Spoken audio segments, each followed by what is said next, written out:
باب نمبر 44 باب توقیر العلماء، باب ہے جی علماء کی عزت، والکبار اور بڑے لوگوں کی عزت، و اہل الفضل اور فضیلت والوں کی عزت کے بیان میں، اور و تقدیمہم اور ان کو مقدم کرنا، علی غیرہم ان کے علاوہ پر، و رفع مجالسہم اور بلند کرنا ان کی مجالس کو، و اظہار مرتباتہم اور ان کے مرتبے کو واضح کرنا، ان کے مرتبے کا اظہار کرنا۔ اس بارے میں قرآنی آیات اور احادیث بیان کی جائیں گی۔ اس میں جی علماء، صلحاء، ائمہ، محدثین، مفکرین، تو ان کے بارے میں آیات اور احادیث بیان کی جائیں گی۔ اچھا جی دیکھیں پہلی آیت اللہ تعالیٰ فرماتے ہیں، قل اے محبوب صلی اللہ علیہ وسلم آپ فرما دیجئے، هل يستوي الذین کیا برابر ہیں وہ لوگ، الذین یعلمون جو کہ جانتے ہیں، جاننے والے یعنی علماء، اور والذین اور وہ لوگ لا یعلمون جو کہ عالم نہیں ہیں، جو کہ جانتے نہیں ہیں، کیا یہ دونوں برابر ہیں؟ انما سوائے اس کے نہیں کہ یتذکروا نصیحت حاصل کرتے ہیں اولو الالباب عقل رکھنے والے، کہ قرآن سے نصیحت تو صرف اہل علم اور اہل عقل یہی اس سے نصیحت حاصل کرتے ہیں۔ یہ قرآن کی ایک آیت ہے جو کہ علماء کی فضیلت کے اوپر اکثر پڑھی جاتی ہے کہ عالم اور غیر عالم وہ برابر نہیں ہے، علم والے اور غیر علم والے برابر نہیں، بلکہ علم والوں کا مرتبہ وہ بلند ہے۔ وان آگے حدیث دیکھیں جی، حدیث نمبر 348، وان ابی مسعود، ابو مسعود عقبہ بن عمر البدری الانصاری، یہ نام ہے جی، ابو مسعود ان کی کنیت ہے، عقبہ ان کا نام ہے، عمر ان کے والد کا نام ہے، البدری اس وجہ سے کہ یہ بدر کے اندر شریک ہوئے، بدری صحابی ہے، انصاری اس وجہ سے کہ یہ مدینہ منورہ کے رہائشی ہیں۔ تو یہ حدیث بیان کرتے ہیں، فرماتے ہیں قال رسول اللہ صلی اللہ علیہ وسلم نے ارشاد فرمایا کہ یا القوم کہ لوگوں کی امامت وہ شخص کرائے، اقرأہم جو کہ ان میں سے سب سے اچھا ہو، اچھا پڑھنے والا ہو، لکتاب اللہ اللہ کی کتاب کو۔ تو امامت کی سب سے پہلی شرط یہ ہے کہ لوگوں کا امام اور نماز وہ پڑھائے گا جو کہ لوگوں میں سب سے زیادہ اچھا قاری ہو، اچھا قرآن پڑھنے والا ہو۔ اور اگر اس میں سارے برابر یعنی سارے قاری اکٹھے ہوئے ہیں، فَإِن كَانُوا فِي الْقِرَاءَةِ بس اگر وہ قراءت میں سواءً برابر ہیں، یعنی سارے قراء اور قاری حضرات اکٹھے ہوئے ہیں، تو پھر کون نماز پڑھائے گا؟ تو فَأَعْلَمُهُمْ تو ان میں سب سے زیادہ جاننے والا بالسنت سنت کو، ٹھیک ہے جی۔ سب سے پہلا درجہ قاری کا ہے، اور قاری کے بعد پھر عالم کا ہے جو کہ سنت کو جاننے والا ہے۔ لیکن اگر سارے قراء اور علماء اکٹھے ہوئے، فَإِن كَانُوا فِي السُّنَّةِ بس اگر وہ سارے کے سارے سنت میں سواءً برابر ہیں، تو پھر کون امامت کا حقدار ہوگا؟ فَأَقْدَمُهُمْ ہجرتاً پھر ان میں سے سب سے پہلے ہجرتاً ہجرت کرنے والا، ٹھیک ہے جی۔ یہ تیسرے نمبر پر تیسری شرط یہ ہے کہ اگر سارے قاری بھی ہیں، عالم بھی ہیں، اور پھر اس کے بعد جو ہجرت میں سب سے پہلے ہوگا وہ امامت کا حقدار ہوگا۔ لیکن فَإِن كَانُوا فِي الْهِجْرَةِ اگر وہ ہجرت میں بھی سارے کے سارے سواءً برابر ہیں، تو پھر کون ہم امامت کا حقدار ہوگا؟ فَأَقْدَمُهُمْ سِنًّا تو پھر زیادہ حقدار ہوگا، زیادہ مقدم ہوگا، سنن عمر کے اعتبار سے، یعنی جس کی عمر زیادہ ہوگی، جو عمر میں بڑا ہوگا، تو وہ پھر امامت کا حقدار ہوگا۔ لیکن سب سے پہلے جو ہے نا قرآن کے قاری کی اتھارٹی ہے کہ وہ لوگوں کو نماز پڑھائیں۔ لیکن آگے رسول اللہ نے فرمایا وَلَا يَؤُمَّنَّ الرَّجُلُ اور نہ امامت کروائے کوئی بھی آدمی، الرجل کسی بھی آدمی کی،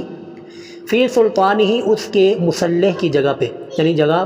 جہاں پر ایک قاری صاحب مسجد کے اندر مقرر ہیں اور وہ نماز پڑھا رہے ہیں، تو ان کی اجازت کے بغیر کوئی بھی شخص نماز نہ پڑھائے۔ یہ ایک اتھارٹی ہے اور ایک اس قاری کا وقار ہے کہ اس کی جگہ پر اس کی اجازت کے بغیر کوئی دوسرا مسلح پہ کھڑے نہ ہو۔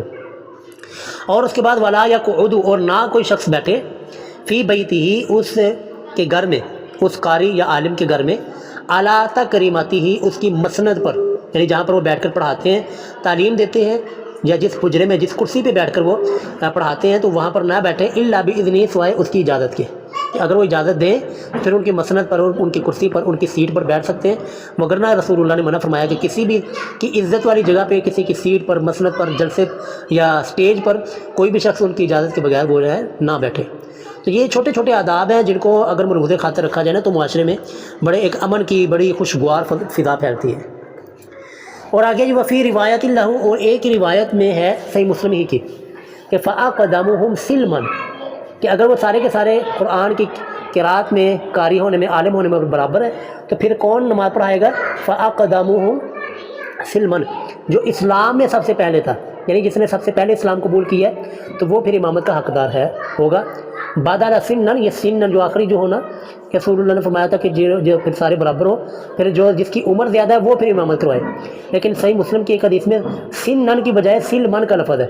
یعنی اسلام کہ جو اسلام ملانے میں سب سے پہلے تھا تو وہ پھر امامت کا حقدار ہوگا۔ آگے جی وفی روایت، اور ایک اور روایت میں ہے یا ام القوم، کہ لوگوں کی امامت وہ شخص کرائے اقرأہم، جو کہ سب سے زیادہ اچھا قاری ہو، جو کہ سب سے زیادہ پڑھنے والا جاننے والا ہو، لکتاب اللہ، اللہ کی کتاب قرآن کو، اور واقدمہم، اور ان میں سب سے زیادہ ماہر ہو قراءۃ، قراءت کے اعتبار سے، یعنی اس کی قراءت بھی اچھی ہے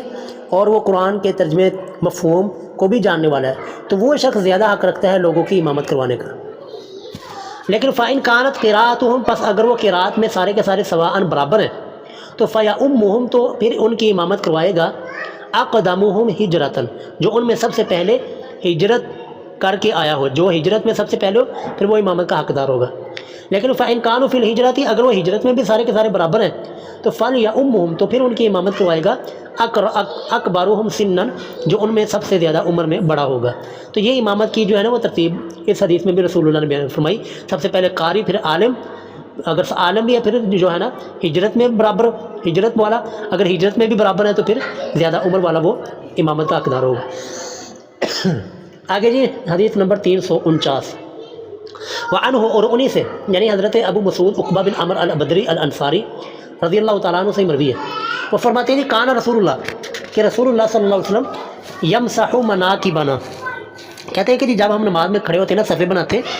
تو رسول اللہ ہاتھ لگاتے ہیں ہمارے کندھوں پہ ہاتھ پھیر دینا، پھر صلاۃ نماز میں ہمارے کندھوں پہ ہاتھ پھیرتے اور کہتے استو، لوگوں برابر ہو جاؤ، ولا تختلفوا، اور خلا نہ چھوڑو، ٹھیک ہے جی، یعنی درمیان میں جو ہے نا خلا چھوڑ کر یا خالی جگہ چھوڑ کر نہ کھڑے ہوا کرو، فاصلے پر کھڑے نہ ہوا کرو، وگرنہ کیا ہوگا، وگرنہ ہوگا جی فتختلف قلوبکم، وگرنہ اللہ اختلاف ڈال دے گا تمہارے دلوں میں۔ ہماری مسجد میں لڑائی جھگڑے اختلافات اور اسی وجہ سے ہے کہ ہم سب بندی کا خیال نہیں کرتے، صفحے ہماری دیکھیں ایک بندہ کہاں کھڑا ہوتا ہے، دوسرا کہاں کھڑا ہوتا ہے، درمیان میں کتنی جگہ ہوتی ہے، اسی وجہ سے مسجدوں میں لڑائیاں ہو رہی ہوتی ہیں، حالانکہ وہ اللہ کا گھر ہے جس میں سکون اطمینان یعنی فرشتوں کا ماحول ہے، لیکن وہاں پر بھی کیوں لڑائی جھگڑے ہو رہے ہوتے ہیں، اختلافات کیوں ہوتے ہیں؟ کیونکہ ہم نے صف کو ملانا چھوڑ دیا۔ تو رسول اللہ فرماتے ہیں فتختلف قلوبکم، اگر تم صفوں کو نہیں ملاؤ گے، نہیں ساتھ ساتھ نہ کھڑے ہو گے تو اللہ تمہارے دلوں کے اندر اختلاف ڈال دے گا۔ اور آگے فرمایا لیلینی منکم، میرے قریب تم میں سے وہ لوگ کھڑے ہوں اولو الاحلام، جو کہ سمجھدار ہوں، والنہا، اور عقل مند ہوں۔ تو یہ جی ہمیں خیال کرنا چاہیے، جو عمر میں بڑے ہیں، سمجھدار ہیں، اور اہل وقلا علماء ہیں یا طالب علم حضرات ہیں، وہ امام کے قریب کھڑے ہوا کریں، کیونکہ اس میں حکمت ہے، بہت بڑی حکمت اس کے اندر چھپی ہوئی ہے کہ مثلا جی امام صاحب نماز پڑھا رہے ہیں، یہ نماز پڑھاتے پڑھاتے ان کی طبیعت خراب ہوگی یا ان کو وضو ٹوٹ گیا، تو اب وہ کس کو کھڑا کر کے جائیں گے؟ تو اس لیے رسول اللہ نے فرمایا کہ میرے نزدیک، میرے قریب وہ لوگ کھڑے ہوں جو کہ اولو الاحلام یعنی سمجھدار ہوں، عمر میں بھی بڑے ہوں اور عقل مند بھی ہوں، تاکہ اگر کوئی نماز میں مسئلہ بن جائے تو وہ نماز کو ہینڈل کر سکے، نماز کو مکمل پڑھا سکے۔ حضرت عمر رضی اللہ تعالیٰ عنہ کو جب زخم لگا نا تو انہوں نے حضرت عبد الرحمن بن عوف رضی اللہ تعالیٰ عنہ کو آگے کر دیا تھا، تو انہوں نے پھر نماز مکمل کی تھی۔ اس لیے جو ہے نا بڑی حکمت اس کے اندر چھپی ہوئی ہے۔ اور پھر اس کے بعد فرمایا ثم الذین یلونہم، پھر وہ لوگ کھڑے ہوں جو کہ ان کے قریب ہوں، یعنی پہلے سمجھدار، پھر عقل مند حضرات کھڑے ہوں، پھر ان کے جو مشابہ ہوں، جو عمر میں تھوڑے ان سے کم ہوں، پھر ان کی باری آتی ہے۔ تو یہ جو ہے نا اس چیز کا ہمیں لازمی طور پر خیال رکھنا چاہیے۔ آگے جی حدیث نمبر 350، وعن عبداللہ بن مسعود، عبداللہ بن مسعود رضی اللہ تعالیٰ عنہ سے مروی ہے، قال رسول اللہ صلی اللہ علیہ وسلم نے ارشاد فرمایا لیلینی، وہی حدیث ہے جی لیلینی منکم، کہ میرے قریب وہ کھڑے ہوں تم میں سے اولو الاحلام والنہا، جو کہ سمجھدار اور عقل مند ہو، ثم الذین یلونہم، پھر وہ لوگ جو کہ ان کے قریب ہو، ثلاثاً، یہ 3 مرتبہ رسول اللہ نے فرمایا، اور فرمایا ساتھ وَإِيَّاكُمْ، لوگوں بچو، وحیشات الاسواق، بازاری جھگڑوں میں پڑنے سے، حیشات کہتے ہیں نہیں بلند آواز سے جھگڑا کرنا، اور اسواق میں نے بازار، کہ جیسے نہیں بازاروں میں لوگ اونچی اونچی بول رہے ہوتے ہیں، اونچی اونچی جھگڑا کر رہے ہوتے ہیں، اونچی اونچی گفتگو کر رہے ہوتے ہیں، تو یہ رسول اللہ نے منع فرمایا کہ مسجد میں تم حیشات الاسواق کے بازاروں کی طرح لڑنے میں، بازاروں کی طرح اونچا اونچا بولنے سے بچا کرو اور پرہیز کی۔ حدیث نمبر جی 351، یہ حدیث نا تھوڑی سی ٹیکنیکلی ہے، اس کو ذرا سمجھنے کی ضرورت ہے۔ چلو میں ساتھ ساتھ ترجمہ کرتا رہتا ہوں اور پھر ساتھ سمجھاتا بھی رہتا ہوں. تو دیکھیں جی ترجمہ. وعن ابی یحییٰ، ابو یحییٰ یہ کنیت ہے راوی کی جو کہ اس حدیث کو بیان کرنے والے ہیں. وقیل ابی محمد، اور بعض نے ان کی کنیت ابو یحییٰ کی بجائے ابو محمد ذکر کی ہے، یعنی یہ کنیت کا اختلاف ہے. نام ہے ان راوی کا سہل بن ابی حیثمہ، سہل بن ابی حیثمہ یہ اس راوی کا نام ہے. آگے اس کا اعراب ذکر کیا بفتح الہاء المہملہ و اسکان الساء مثلثہ، یہ بتایا کہ حسمہ اس کو پڑھنا ہے زبر کے ساتھ. تو یہ انصاری صحابی ہیں، وہ کہتے ہیں ان طلاق عبداللہ بن سہل، عبداللہ بن سہل رضی اللہ تعالی عنہ، اور وہ محیصہ ابن مسعود، اور محیصہ بن مسعود، یہ دو صحابی جی، ان کو ذرا یاد رکھنا ہے. ایک پہلے ہیں جی عبداللہ بن سہل اور دوسرے ہیں محیصہ بن مسعود رضی اللہ تعالی عنہما. یہ دو بندے، اچھا ان کی جو ہے نا رشتہ داری آپس میں، یہ دونوں کزن ہیں. یہ محیصہ بن مسعود یہ عبداللہ بن مسعود رضی اللہ تعالیٰ عنہ کے بیٹے ہیں، اور عبداللہ بن سہل یہ ان کے کزن ہیں، یعنی چچا زاد بھائی ہیں. تو یہ دونوں کزن، دونوں دوست جو ہے نا، یہ جاتے ہیں الی خیبر، خیبر کی طرف. تو یہ ان دونوں کی بات ہے. وہی ہے یومئذ، یہ کہتے ہیں یہ ان دنوں کی بات ہے جس زمانے میں صلح، یہودیوں کے ساتھ مسلمانوں کا صلح نامہ چل رہا تھا، یعنی جنگ نہیں تھی، کوئی لڑائی نہیں تھی، ابھی غزوہ خیبر نہیں ہوا تھا. تو کہتے ہیں جا کے نا یہ دونوں فتفرقا، تو دونوں وہاں پر جا کے خیبر میں یہ الگ الگ ہو گیا اپنے اپنے کام میں. تو کچھ دیر کے بعد، کچھ دنوں کے بعد نا فاتا محیصہ، یہ محیصہ ٹھیک ہے، یعنی کہ جو دو دوست، دو کزن گئے تھے وہاں پر، تو بعد میں الگ ہو گئے. تو محیصہ آئے الی عبداللہ بن سہل، عبداللہ بن سہل رضی اللہ تعالیٰ عنہ کے پاس، یعنی ان کو ملنے کے لیے آئے اپنے دوست کو، اپنے کزن کو. لیکن آگے دیکھا وہ ہوا، تو وہ عبداللہ بن سہل یتشحط، وہ تڑپ رہے تھے فی دمہ، اپنے خون میں، قتیلہ، اور ان کو قتل کیا جا چکا تھا. ٹھیک ہے جی، یہ آسان ہے کہ عبداللہ جو ہے نا رضی اللہ تعالیٰ عنہ، یہ ان کو اپنے کزن کو ملنے کے لیے آتے ہیں، لیکن وہ آگے سے خون میں تڑپ رہے تھے، شہید ہو گئے. تو انہوں نے عبداللہ بن سہل، محیصہ نے عبداللہ بن سہل کو فدفنہ، ان کو دفن کر دیا. ثم قادم المدینہ، پھر وہ مدینہ جب واپس آئے نا، خیبر سے مدینہ واپس آئے، تو فن طلق عبد الرحمن بن سہل، تو پھر عبد الرحمن بن سہل یہ چلے. اب یہ عبد الرحمن بن سہل کون ہے، یہ ذرا سمجھیے گا. یہ جو وہاں پر خیبر کے اندر قتل ہو گئے تھے نا، شہید ہو گئے تھے، عبداللہ بن سہل یہ ان کے چھوٹے بھائی ہیں. ٹھیک ہے جی، عبد الرحمن بن سہل اور عبداللہ بن سہل، یہ دیکھیں والد دونوں کے ایک ہیں. تو عبداللہ ان کے بڑے بھائی تھے، یہ عبد الرحمن ان کے چھوٹے بھائی ہیں. تو عبد الرحمن بن سہل یہ یعنی مقتول کے، شہید کے چھوٹے بھائی، اور وہ محیصہ و حویصہ، یہ دو بھائی. محیصہ جو یہ تو وہ ہیں جو کہ وہاں پر گئے تھے اور جنہوں نے سارا جو شہادت جو ہے نا اپنے کزن کی وہ اپنی آنکھوں سے دیکھی ہے. اور حویصہ یہ محیصہ کے بھائی ہیں، یعنی عبداللہ بن مسعود کے دو بیٹے، ابن مسعود، عبداللہ بن مسعود کے دو بیٹے. اب یہ تین بندے ہو گئے جی، یہ رشتہ داری ان کی سمجھ لگی نا جی. عبد الرحمن بن سہل یہ شہید کے بھائی ہیں، اور محیصہ اور حویصہ یہ دونوں آپس میں بھائی ہیں، اور یہ دونوں کے دونوں حضرت عبداللہ بن مسعود کے بیٹے ہیں. اچھا یہ تین بندے، یہ تین جو ہے نا دوست مل کر جاتے ہیں الی نبی صلی اللہ علیہ وسلم کی طرف، اور جا کر جو ہے نا رسول اللہ کو یہ سارا واقعہ بتاتے ہیں کہ ہم وہاں پر گئے تھے اور یہ معاملہ ہوا. تو عبد الرحمن یتکلم، تو عبد الرحمن جو کہ شہید کے بھائی ہیں، وہ جو ہے نا کلام کرنے شروع کر دیتے ہیں، بات کرنے شروع کر دیتے ہیں پہلے ہی، لیکن یہ عمر میں چھوٹے تھے. تو فقال، تو نبی صلی اللہ علیہ وسلم نے فرمایا کہ کبر، کہ جو تم میں سے بڑا ہے نا، وہ بڑا، وہ بندہ بات کرے، بڑا وہ گفتگو کرے. کیونکہ یہ باب اسی کے اندر چل رہا ہے نا کہ جو بڑے ہیں ان کی فضیلت اور ان کے مقام اور ان کی عظمت کا بیان. تو اس حدیث سے نا کبر، یہ اس وجہ سے مصنف نے اس باب کے اندر یہ حدیث لے کر آئے ہیں. تو رسول اللہ نے، چونکہ عبد الرحمن یہ چھوٹے تھے، تو یہ محیصہ اور حویصہ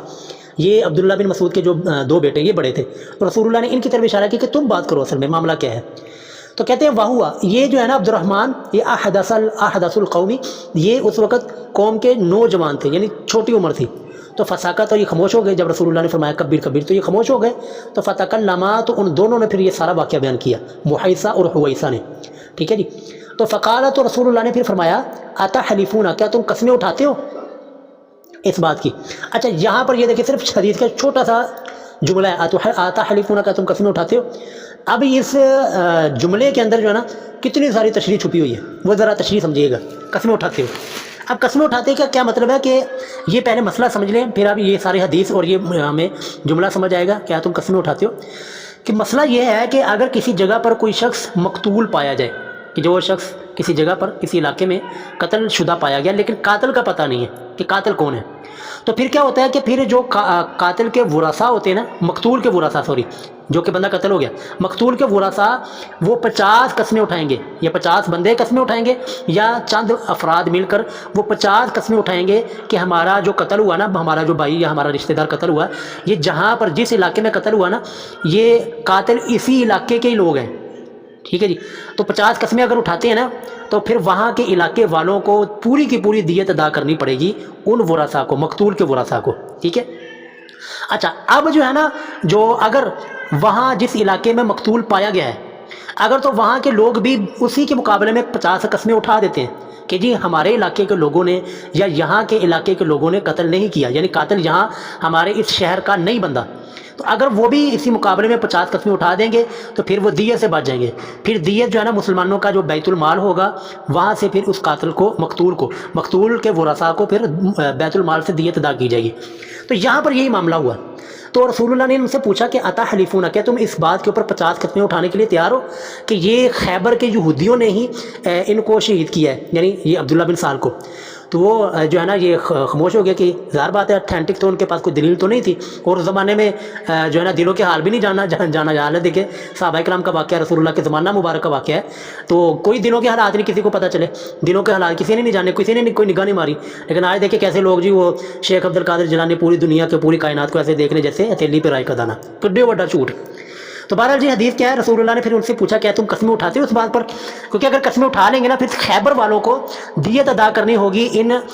مقتولین کے ورثاء کو، لیکن انہوں نے قسمیں اٹھانے سے انکار کر دیا کہ نہیں یا رسول اللہ، ہمارے پاس کوئی واضح دلیل نہیں ہے، تو لہٰذا ہم قسمیں نہیں اٹھائیں گے۔ تو پھر رسول اللہ صلی اللہ علیہ وسلم نے بیت المال سے ان کی دیت ادا کی دی۔ یہ حدیث تو یہاں پر مختصر ہے، باقی حدیث کی کتابوں میں مکمل تفصیل موجود ہے۔ تو پھر رسول اللہ نے بیت المال سے ان کی جو مقتول تھے، ان کے جو بھائی تھے عبداللہ بن سال جو شہید ہو چکے تھے، پھر ان کی دیت ادا کی تھی۔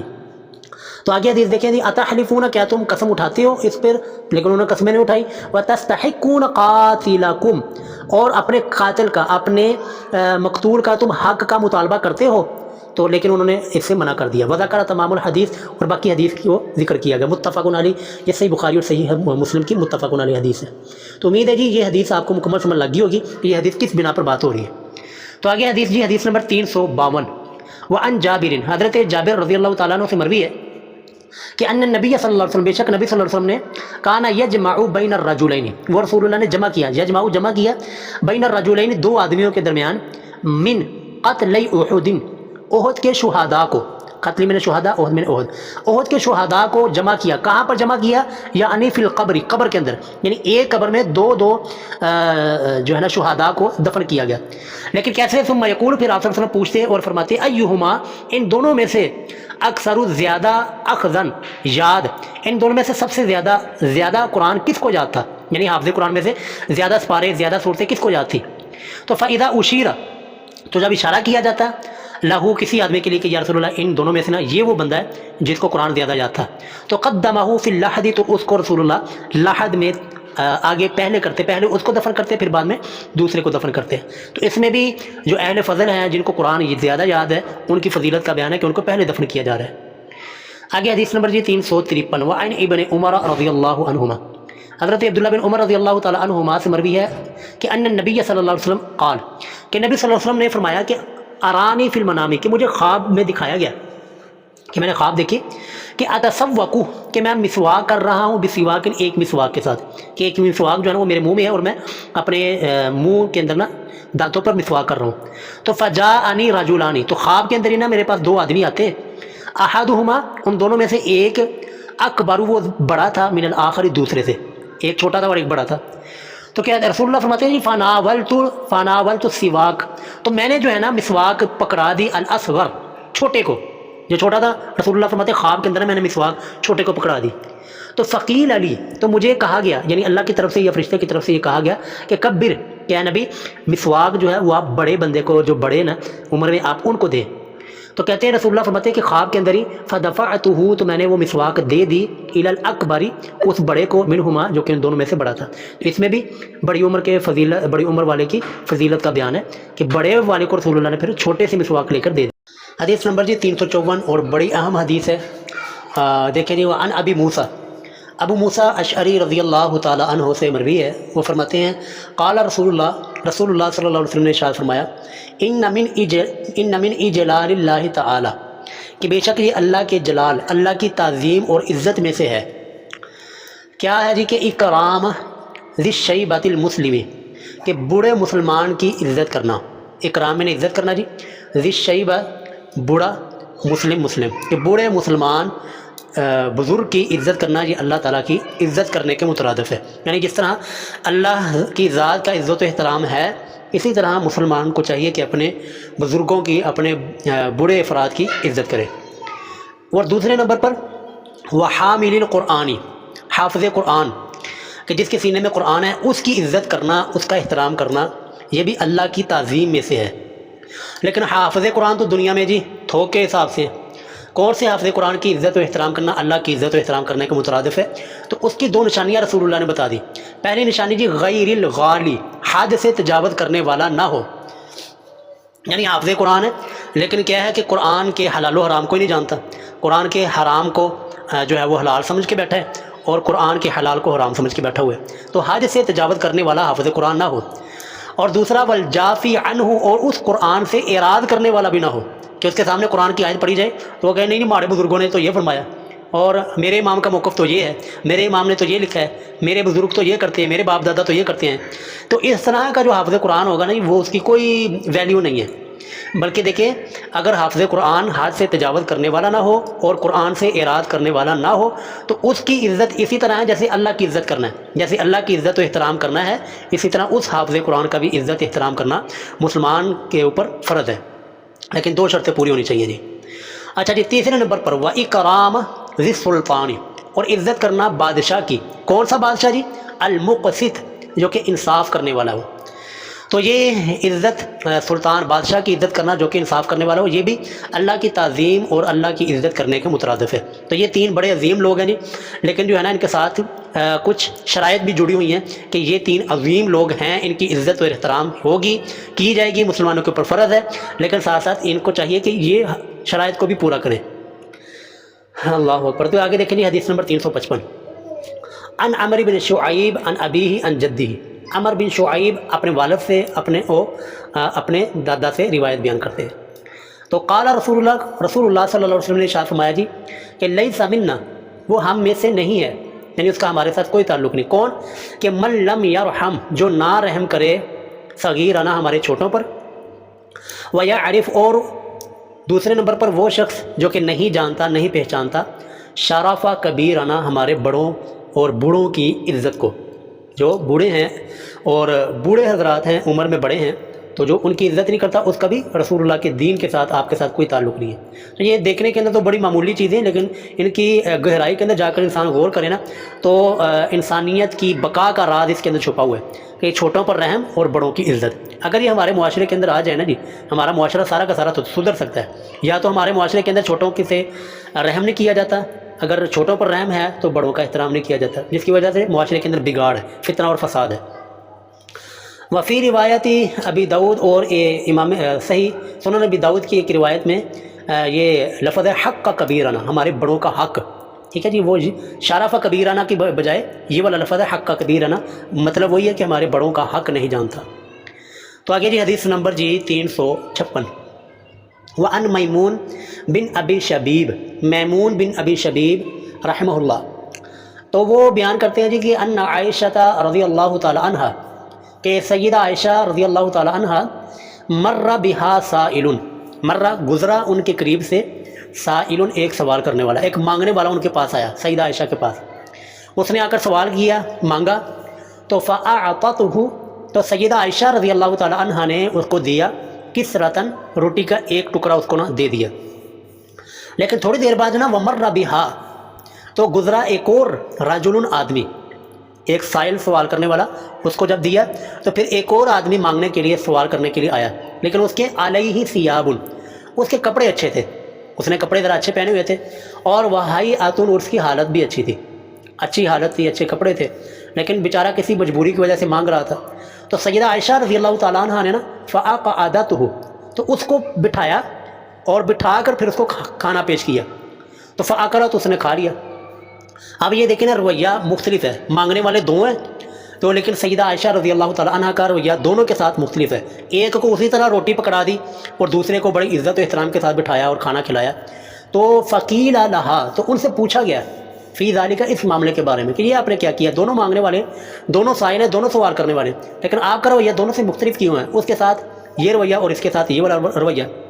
تو سیدہ عائشہ رضی اللہ تعالیٰ عنہ فرماتی ہیں قال رسول اللہ، کہ میں نے یہ اس لیے کیا کیونکہ رسول اللہ صلی اللہ علیہ وسلم نے ارشاد فرمایا کہ انزل الناس، کہ لوگوں کو رکھو منازلہم، ان کے مرتبوں پر، کہ جو کسی کا مرتبہ بنتا ہے نا اس کو اس مرتبے کے اوپر رکھو۔ تو پہلا جو آیا تھا نا سائل اور مانگنے والا، وہ اس طرح کا پتری حالت کے اندر تھا، وہ بس یہ کہ جس کا کام ہی تھا کہ گھروں کے اندر جا کر نا مانگنا، تو اس کو بس روٹی کا ٹکڑا دیا اور اس کو بھیج دیا۔ لیکن دوسرا جو شخص تھا نا وہ پیشہ ور بیکاری نہیں تھا، بلکہ وہ ضرورت کے تحت اس کو ضرورت پڑی تو اس نے سوال کیا، لیکن اس کی حالت اچھی تھی، کپڑے اس کے اچھے پہنے ہوئے تھے، سیدہ عائشہ نے اس کا عزت و احترام کے ساتھ اس کی ضرورت کو پورا کیا۔ اچھا، لیکن یہ ہم نے حدیث تو پڑھ لی، لیکن آگے دیکھیے اس حدیث کے بارے میں کیا محدثین کی رائے۔ رواہ ابو داؤد، یہ سنن ابی داؤد کی روایت ہے، لیکن امام ابو داؤد کہتے ہیں جی لیکن قال، لیکن امام ابو داؤد نے فرمایا کہ میمون لم یدرک عائشہ رضی اللہ تعالیٰ عنہ، کہ جو میمون، یہ روایت جو بیان کرنے والے تابعی ہیں نا، انہوں نے سیدہ عائشہ رضی اللہ تعالیٰ عنہ کو پایا ہی نہیں ہے، سیدہ عائشہ رضی اللہ عنہ کے ساتھ ملاقات ہی نہیں ان کی ثابت، یعنی ان سے حدیث سنی نہیں۔ تو مطلب کیا ہے کہ درمیان میں کوئی واسطہ چھوٹا ہوا ہے جس کی وجہ سے یہ روایت ضعیف ہے، اور تابعی اگر کوئی واسطہ چھوڑ دیتا نا تو پھر وہ روایت قابل قبول نہیں ہوتی۔ تو سیدہ عائشہ رضی اللہ تعالیٰ عنہ کو جب یہ بندہ ملا ہی نہیں ہے تو کیسے کہہ سکتا ہے سیدہ عائشہ رضی اللہ تعالیٰ عنہ نے یہ اس طرح کا رویہ اختیار کیا، تو جس کی وجہ سے یہ سند منقطع ہونے کی وجہ سے، واسطہ ٹوٹا ہونے کی وجہ سے یہ روایت ضعیف ہے۔ لیکن آگے دیکھیں وقد ذکرہ مسلم، اور امام مسلم نے بھی ذکر کیا ہے فی اول صحیح، اپنی صحیح کتاب صحیح مسلم کے اندر تعلیقاً، تعلیق وہ روایت ہوتی ہے جس کی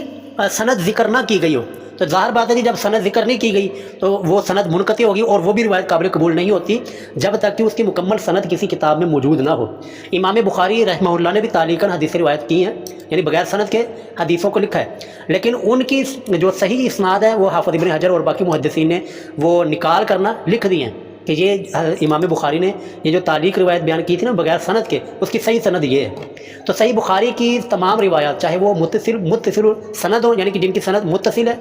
وہ بھی صحیح ہے، اور جو تعلیقاً روایات ہیں وہ بھی صحیح ہیں، لیکن صحیح مسلم کے بارے میں یہ قانون نہیں ہے۔ تو امام مسلم رحمہ اللہ نے اس کو تعلیقاً یعنی بغیر سند کے ذکر کیا ہے۔ تو فقال، تو یہ آگے حدیث چلتی ہے کہ وذکر عن عائشہ، کہ ذکر کیا گیا، سوال کیا گیا، پوچھا گیا عن عائشہ، سیدہ عائشہ رضی اللہ تعالیٰ عنہا سے، یعنی یہی واقعہ پیش ہے نا، سیدہ عائشہ سے پھر سوال کیا گیا۔ تو قالت، تو سیدہ فرماتی ہیں کہ یہ میں نے اس لیے رویہ اختیار کیا کہ امرنا رسول اللہ، کہ ہمیں رسول اللہ صلی اللہ علیہ وسلم نے حکم دیا تھا کہ ان ننزل الناس، یہ کہ ہم رکھیں لوگوں کو منازلہم، ان کے مرتبے کے مطابق، کہ جس کا جو مرتبہ بنتا ہے نا اس کو اسی مرتبے میں رکھا جائے۔ تو لیکن یہ چونکہ تعلیق روایت ہے تو یہ روایت جو ہے نا صحیح نہیں ہے۔ آگے وذکرہ الحاکم ابو عبداللہ فی کتابہ، اور امام حاکم نے اس کو ذکر کیا ہے، جو کہ امام حاکم کا نام ابو عبداللہ، اپنی کتاب معرفت علوم الحدیث، یہ ان کتاب کا نام ہے۔ یہ انہوں نے اس حدیث کو اس کتاب میں ذکر کر کے نہ فرمایا وہ حدیث حسن صحیح، کہ یہ حدیث حسن ہے اور صحیح ہے، لیکن جو ہے نا جب سند ہمارے پاس نہیں ہے تو اس وقت تک ہم کوئی بھی فیصلہ نہیں کر سکتے کہ جب سند نہیں ہے تو پھر یہ کیسی روایت ٹھیک ہو سکتی ہے۔ شاید ان کے پاس جو سند ہوگی لیکن اس کو بھی دیکھنا پڑے گا کہ وہ سند صحیح بھی ہے یا کہ نہیں۔ سب سے پہلے تو یہ دیکھا جاتا ہے نا کہ سند ہے، پھر اس کے بعد دیکھا جاتا ہے کہ وہ سند بھی صحیح ہے کہ نہیں۔ تو اس لیے جو ہے نا امام ابو داؤد وہ بھی فرماتے ہیں کہ یہ روایت ضعیف ہے، امام مسلم بھی فرماتے ہیں کہ تعلیقاً روایت کر کے یہ روایت جو ہے نا وہ احتجاج کے دلیل کے قابل نہیں ہے۔ حدیث نمبر 357، وعن ابن عباس رضی اللہ عنہما، حضرت عبداللہ بن عباس رضی اللہ تعالی عنہما سے مروی ہے، وہ فرماتے ہیں کہ قادم عیینہ بن حصن، عیینہ بن حصن یہ تشریف لاتے ہیں، فنزل علی ابن اخیہ، تو یہ اپنے بھتیجے جن کا نام تھا جی الحر بن قیس، حر بن قیس،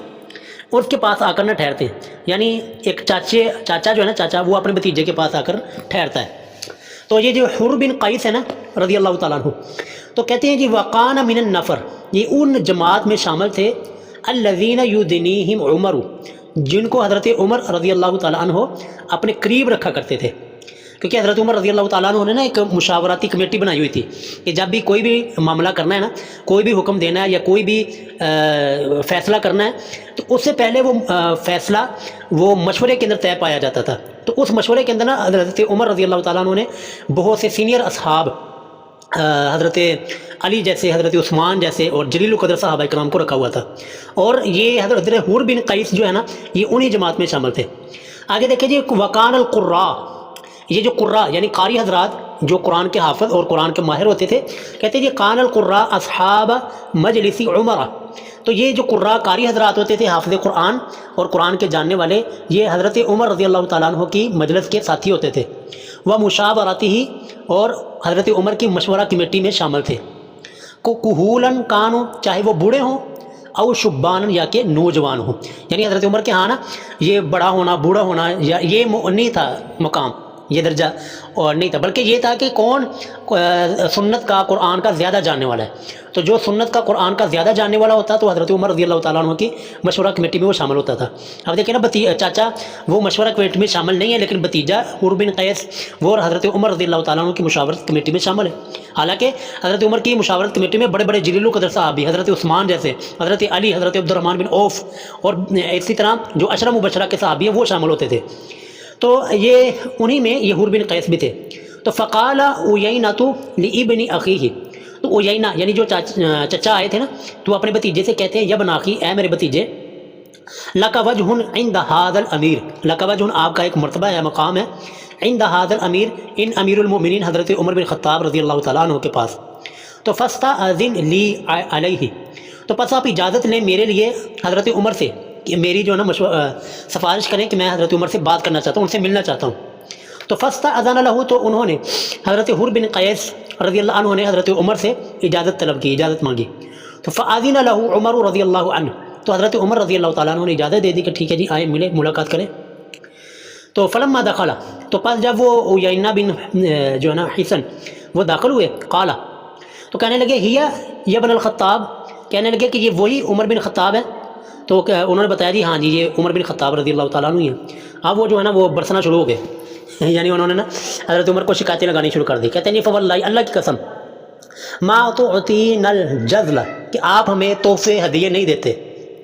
اور ولا تحکم، اور نہ ہی آپ فیصلہ کرتے ہیں، فینا، ہمارے درمیان، بالعدل، انصاف کے ساتھ۔ لیکن یہ ایک بندہ وہ حضرت عمر سے اجازت مانگ رہا ہے یہ باتیں سنانے کے لیے، ان کو بھتیجوں کو بھی نہیں پتا تھا کہ میرے چاچا جی نے جا کے آگے یہ والی باتیں کرنی ہیں، لیکن بہرحال انہوں نے ایک نیکی کی، لیکن نیکی جو ہے نا وہ ان کے گلے پڑ گئی۔ تو فغضب عمر رضی اللہ عنہ، تو حضرت عمر رضی اللہ تعالیٰ عنہ ان کی یہ بات سن کے ناراض ہوئے، غصہ آ گیا۔ حتی ہم، یہاں تک کہ حضرت عمر رضی اللہ عنہ نے ارادہ کیا کہ ان یوقع بہ، یہ کہ وہ ان کو اس بات کی سزا دے کہ وہ کس طرح الزام بازی کر سکتے ہیں، اور ایک صحابی رسول اور امیر المومنین پہ اس طرح جو الزام بازی کریں اور الزام تراشیاں کریں اور غلط الزام لگائیں۔ تو فقال له حر، تو جو بھتیجے تھے نا جو لے کر آئے تھے جنہوں نے اجازت مانگی، تو انہوں نے کہا، یا امیر المؤمنین، اے امیر المؤمنین، ان اللہ تعالیٰ، کہ بے شک اللہ تعالیٰ نے، قال لنبیہ، اپنے نبی صلی اللہ علیہ وسلم کو فرمایا ہے، یہ آگے آیت پڑھی قرآن پاک کی، کہ خذ العفو، کہ نبی صلی اللہ علیہ وسلم آپ درگزر کو مضبوطی سے پکڑیے، عفو میں نے درگزر، اور وأمر بالعرف، اور حکم دیجیے آپ نیکی کا، اور وأعرض، اور آپ اعراض کیجیے، عن الجاہلین، جاہلوں سے۔ جب یہ آیت انہوں نے پڑھ کے سنائی نا حضرت عمر رضی اللہ تعالیٰ عنہ کو، اور فرمایا بھتیجا جو چاچے نے آگے حضرت عمر کی یہ جو گستاخی کی تھی نا، تو کہتے ہیں وہ بھتیجا کہتے ہیں جی وَإِنَّ هَذَا مِنَ الْجَاهِلِينَ، کہ یا امیر المومنین، کہ یہ جو میرا چاچا ہے نا یہ جاہلوں میں سے ہے، تو آپ جو ہے نا اس سے درگزر کیجئے اور اسے اعراض کیجئے۔ تو کہتے ہیں جی واللہ، اللہ کی قسم اٹھا کے انہوں نے نا حضرت عمر رضی اللہ تعالیٰ عنہ کا رویہ بتایا کہ ما جاوزها عمر، کہ حضرت عمر نے کوئی تجاوز نہیں کی، یعنی ایک قدم بھی نہیں اٹھایا، حین تلاها علیہ، جب انہوں نے قرآن پاک کی یہ آیت سنی، وکان وقافن، اللہ اکبر، دیکھیں جی کیا شان تھی جی حضرت عمر کی۔ تو کہتے ہیں جی وکان وقافن، حضرت عمر جو تھے وہ بہت زیادہ احتیاط کرنے والے تھے، ان دا کتاب اللہ تعالیٰ کی کتاب کے حکم کے، اللہ کی کتاب کے حکم کو بہت زیادہ احتیاط سے عمل کرنے والے تھے۔ رواہ البخاری، یہ صحیح بخاری کی حدیث ہے جی۔ تو یہ دیکھیں جی آج کے زمانے میں ہمارے حکمرانوں کو ذرا کہہ کے دیکھیں وہ چاچے نے تھوڑی سی بات کی تھی تو کیسے چاچے کو یعنی کہ ایک ہی چند گھنٹوں میں جو ہے نا اس کا کیا سے کیا ہماری حکومت نے اشر کیا تھا. لیکن دیکھیے حضرت عمر کے سامنے یہ کس طرح کی بات کی ہے. تو حضرت عمر نے ارادہ بھی کیا اس کو سزا دینے کا, لیکن جو ہے نا حضرت عمر نے صرف قرآن کی آیت کی وجہ سے, کتاب اللہ کی وجہ سے ان کو معاف بھی کیا اور درگزر بھی کر دیا. تو یہ تھا جی حضرت عمر رضی اللہ تعالیٰ عنہ کا رویہ. اللہ اکبر. تو اس حدیث سے یہ بھی ہمیں پتہ چلتا ہے کہ ہمارے جو مشورے کے اندر شامل ہوں وہ علماء ہونے چاہیے, اور قرآن کے ماہرین, سنت کے ماہرین, وہ لوگ ہمارے مشوروں کے اندر آنے چاہیے, ہمارے مشورہ کمیٹی کے اندر, ہماری حکومتوں کے اندر وہ لوگ ہونے چاہیے. جبکہ ہمارے وزیر مشیر جو مشاورتی کمیٹی ان میں کوئی پڑھا لکھا بندہ نہیں ہوتا, اور قل هو اللہ نہیں ان کو آتی, بندہ کیا کرے. جو صورت اخلاص ہمارے بچے کو آتی ہے, تو اور ان کو بڑے بڑے وزیروں کو نہیں آتی. یہ ہمارا یہ جو ہے نا ہمارا حکومتی نظام ہے, تو کیوں نہ پھر ہمارے اوپر یہ اس طرح کے تحفے مسلط ہو. تو بہرحال جی یہ خلفائے راشدین کا نظام تھا, آج کل کہاں یہ ہو سکتا ہے. تو دیکھیے جی حدیث نمبر 358. وعن ابی سعید سمورہ بن جندب, ابو سعید سمورہ بن جندب رضی اللہ تعالیٰ عنہ سے مروی ہے, وہ فرماتے ہیں لقد کنت, کہتے ہیں میں تھا علی عہد رسول اللہ, کہ میں رسول اللہ صلی اللہ علیہ وسلم کے زمانے میں تھا, غلامن نو عمر بچہ, یعنی بھی میری تھوڑی سی عمر تھی رسول اللہ کے زمانے میں. تو کہتے ہیں فکنت احفظ عنہ, تو میں آپ صلی اللہ علیہ وسلم کی جو احادیث ہوتی تھی ان کو یاد کر لیا کرتا تھا, کہ میں جو ہے نا رسول اللہ کی جو باتیں ہوتی تھی اور آپ کی جو احادیث ہوتی تھی, آپ کے فرامین ہوتے تھے, میں ان کو یاد کر لیا کرتا تھا. تو لیکن کہتے ہیں فما یمنعنی, پس مجھے نہیں منع کرتا تھا, من القول, بات کرنے سے, الا مگر یہ کہ ان بے شک ہا ہونا رسول اللہ کی وہاں مجلس میں رجالن, ایسے بندے بھی موجود تھے, ہم آسن منی, جو کہ مجھ سے زیادہ بڑے تھے, مجھ سے زیادہ عمر والے ہوتے تھے. لیکن کہتے ہیں کہ حدیثیں مجھے یاد تھی زیادہ, رسول اللہ کے فرامین مجھے زیادہ یاد تھے, لیکن میں بولتا کیوں نہیں تھا, کیونکہ رسول اللہ کی مجلس میں بڑے اصحاب بیٹھے ہوتے تھے, رسول اللہ کی مجلس میں سینئر اصحاب بیٹھے ہوتے تھے, جن کی شرم و حیا کی وجہ سے میں بولا نہیں کرتا تھا. تو یہ ہے جی بڑوں کا ادب اور بڑوں کا احترام. یہ اس باب کی آخری حدیث جی. وعن انس رضی اللہ عنہ, حضرت انس بن مالک رضی اللہ تعالیٰ عنہ سے مروی ہے کہ انہوں نے 10 سال تک رسول اللہ کی خدمت کی ہے, خادم رسول کے نام سے جانے جاتے ہیں. وہ فرماتے ہیں جی قال رسول اللہ صلی اللہ علیہ وسلم نے ارشاد فرمایا, بڑی پیاری حدیث ہے جی. دیکھیے کہ ما اکرم شابن, کہ نہیں عزت کرتا کوئی بھی نوجوان, شیخن, کسی بوڑھے انسان کی, لسنہ, اس کی عمر کی وجہ سے, الا مگر یہ کہ, تو قیض اللہ, تو مقرر کر دے گا, بنائے گا اللہ تعالیٰ, لہو, اس انسان کے لیے بھی, من یکرمہ, جو کہ اس کی عزت کرے گا, جو کہ اس کا احترام کرے گا, عند سنہ, اس کے بڑھاپے کے وقت میں. اللہ اکبر, کتنی پیاری حدیث ہے جی. اور یہ کیسے ہمیں بڑوں کی عزت, بڑوں کا احترام سکھاتی ہے, کہ رسول اللہ نے فرمایا کہ جو اپنی جوانی کے عالم میں بڑوں کی عزت کرے گا, بوڑھوں کی عزت کرے گا, بوڑھوں کا احترام کرے گا, تو اللہ تعالیٰ اس کے لیے بھی ایسے بندے پیدا فرمائے گا. جب وہ انسان خود بوڑھا ہوگا تو اس کی عزت کرنے والے بھی لوگ موجود ہوں گے. ہمارے ہاں لوگ دیکھیں آج نہ بوڑھوں کی عزت کرتے ہیں, جب وہ خود بوڑھے ہوتے ہیں تو پھر ان کی عزت کرنے والا بھی کوئی نہیں ہوتا. جبکہ ایسا نہیں ہونا چاہیے. ہمیں چاہیے کہ ہم جب جوان ہوں تو ہم بوڑھوں کی عزت کریں, جب ہم بوڑھے ہو جائیں گے تو ایسے لوگ اللہ تعالیٰ پیدا فرمائے گا جو کہ ہماری عزت و احترام کریں گے. اللہ تعالیٰ جی ہمارے جو چھوٹے ہیں ان کے پر ہمیں رحم کرنے کی توفیق عطا فرمائے, اور جو ہمارے بڑے ہیں ان کا عزت اور احترام کرنے کی, دین کی وجہ سے, ان کی عمر کی وجہ سے اور اسلام کی وجہ سے ان کا احترام کرنے کے اللہ تعالیٰ ہمیں توفیق عطا